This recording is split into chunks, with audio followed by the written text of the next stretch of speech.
Assalamualaikum. Selamat pagi dan salam sejahtera bagi kita semua. Pada kesempatan ini, kami akan melaksanakan tahapan aplikasi pembelajaran dan proyek topik pertama pada pelatihan koding dan kecerdasan artifisial atau KK tingkat SMP. Topik yang akan dibahas adalah berpikir komputasional dan literasi digital di kelas. Pelaksana pembelajaran adalah Satriani SPD dari SMP Negeri 4 Wita Ponda.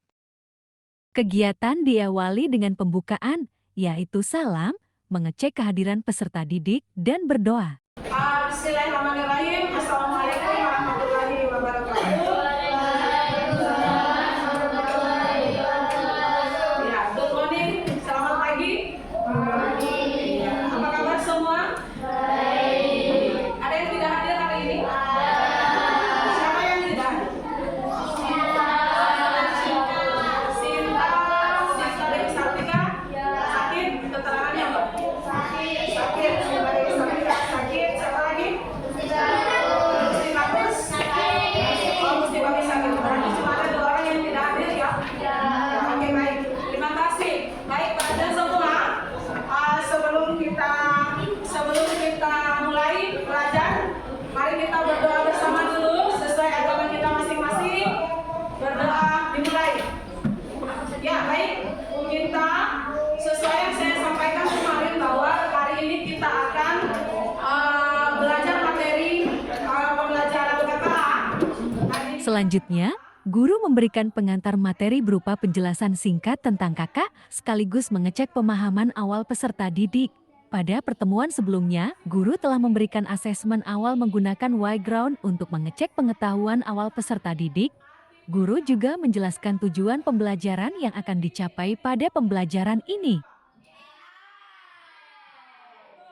Pada hari ini kita akan mempelajari topik tentang berpikir komputasional. Berpikir komputasional. Seperti apa itu berpikir komputasional? Guru memberikan penjelasan singkat terkait topik berpikir komputasional dan hubungannya dengan submateri pengelolaan data yang akan diajarkan. Berpikir komputasional itu lagi berpikir kita secara logis,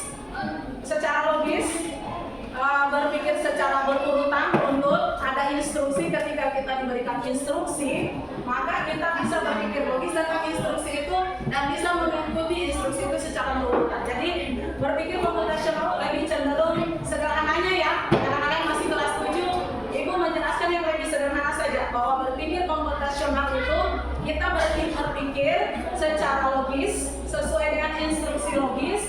Kita akan menciptakan instruksi-instruksi logis dan juga berdasarkan data yang kita kumpulkan. Nah, apa tujuan pembelajaran kita hari ini? Perhatikan, yang pertama, peserta didik dapat mengidentifikasi bentuk data. Ada 3 bentuk data, yaitu teks, angka, dan gambar. Berikutnya, mengklasifikasi data berdasarkan kategori tertentu. Kalian nanti akan belajar mengklasifikasi data. Yang ketiga, menyusun presentasi, representasi data dalam bentuk tabel atau grafik. Yang terakhir, menuliskan instruksi sederhana berbasis logika untuk mengelola data. Oke. Nah, sekarang kita coba melihat kira-kira seperti apakah itu data. Saya putarkan lagi videonya dulu, ya. Oke, silakan diperhatikan. Ya. Di sini ada keterangannya. Ya, data. Pada sesi ini, guru menampilkan sebuah video pendek yang menjelaskan tentang data, jenis-jenis data, dan cara mengumpulkan data. Data yang di sini adalah kumpulan data. Kalau angka misalnya, contoh kumpulan data angka misalnya apa? Angka berapa? 1, 2, 3, 4, misalnya ada 10, ada 11. Ketika ada angka apa yang berkumpul, maka itu yang disebut dengan kumpulan data. Nah, kumpulan nama hari. Data nama hari. Bisa menyebutkan kumpulan data nama hari? Data nama hari. Nama hari misalnya, kalau dikatakan begini.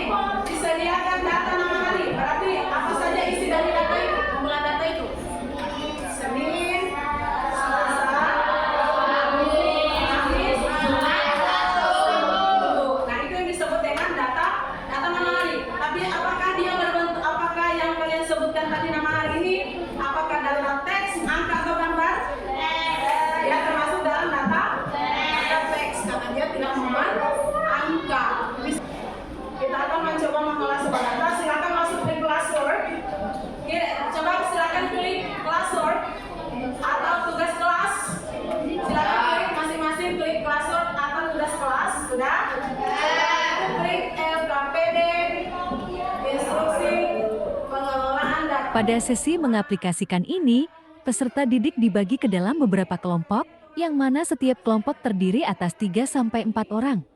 Tiap kelompok kemudian mengakses LKPD pada Classroom. LKPD berisi beberapa instruksi terkait kegiatan. Untuk mengantisipasi kelompok yang kesulitan mengakses Classroom, guru juga menyediakan LKPD cetak sebagai pendamping. Sekarang kita cek dulu apa yang data yang akan kita olah di sini. Perhatikan, ini di sini ada tujuan kegiatan kita. Yang satu mengamati dan mencatat data suhu ruangan dari waktu ke waktu. Yang kedua mengelompokkan dan menyajikan data suhu. Yang ketiga bagi kita kalian nanti akan menyusun instruksi. Oke? Mari kita cek kira-kira data ini adalah data suhu ruang kelas kita hari ini. Data suhu ruang kelas kita hari ini, kira-kira ruang kelas hari ini datanya per setiap jam itu selama 6 jam kira-kira. Selama 6 jam ke depan kira-kira suhu ruangan kita ini seperti apa. Oke, mari kita cek. Mari kita cek suhu ruangan hari ini. Perkiraan cuaca Puntari Makmur saat ini, hari ini adalah, mari kita lihat. Silakan dilihat mulai dari pukul, ya ini dari pukul 11. Oke, silakan datanya dulu di rumah di pukul 11 sampai dengan 11, 12, 13, 14, 15 sampai pukul 15. Sesuai instruksi guru dan petunjuk di LKPD, peserta didik mulai mengecek suhu ruangan selama rentang 6 jam. Untuk mengefisienkan waktu, peserta didik mengecek data cuaca dan suhu di area Puntari Makmur per 22 Agustus tahun 2025 melalui situs Badan Meteorologi, Klimatologi, dan Geofisika melalui link yang telah disediakan di LKPD. Guru juga memberikan penekanan bahwa suhu di dalam dan di luar ruangan bisa saja sama, tetapi biasanya terdapat perbedaan karena faktor-faktor seperti radiasi matahari, isolasi bangunan, ventilasi, dan aktivitas di dalam ruangan. Secara umum, suhu dalam ruangan dipengaruhi oleh suhu di luar, bahkan suhu dalam bisa lebih hangat atau lebih dingin tergantung kondisinya. Yang akan kita lakukan adalah mengelompokkan dan menyajikan data suhu ke dalam tabel grafik sederhana. Oke, mari kita buat grafiknya supaya perhatikan kenapa kita perlu membuat grafik supaya bisa kita melihat mana suhu yang tinggi, mana suhu juga yang rendah.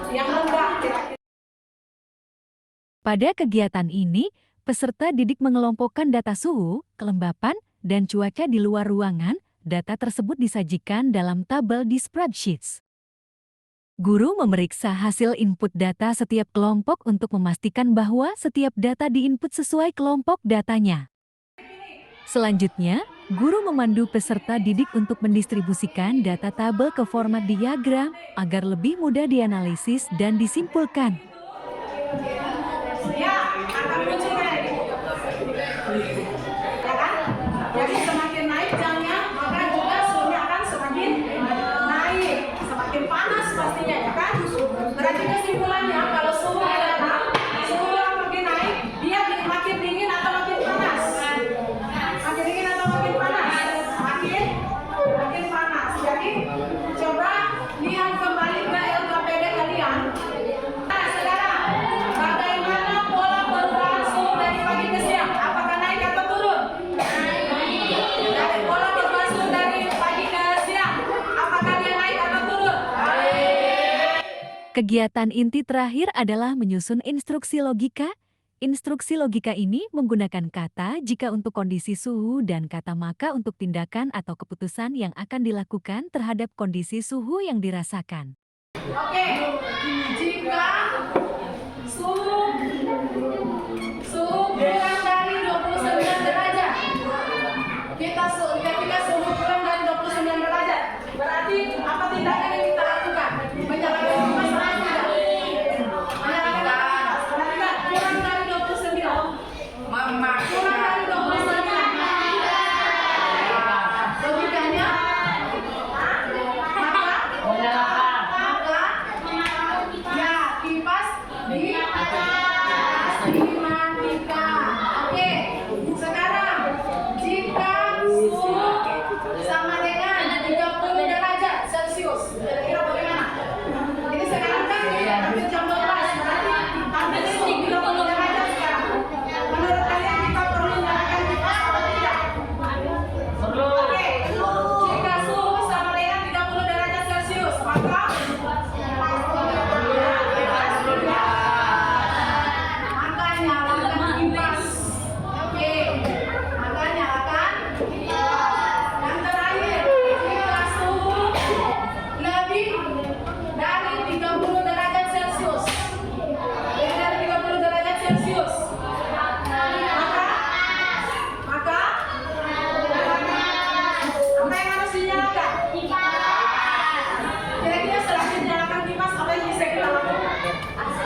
Setelah kegiatan mengaplikasikan selesai, guru memandu peserta didik untuk melakukan refleksi pembelajaran secara oral. Refleksi mencakup hal baru yang dipelajari peserta didik dalam kegiatan pembelajaran, kesulitan yang ditemui saat menyusun instruksi logika, dan bagaimana data bisa membantu dalam membuat keputusan di kehidupan nyata. Terakhir, guru menutup pembelajaran dengan menyampaikan kegiatan pembelajaran berikutnya, memimpin doa, dan mengucapkan salam penutup. Kelompok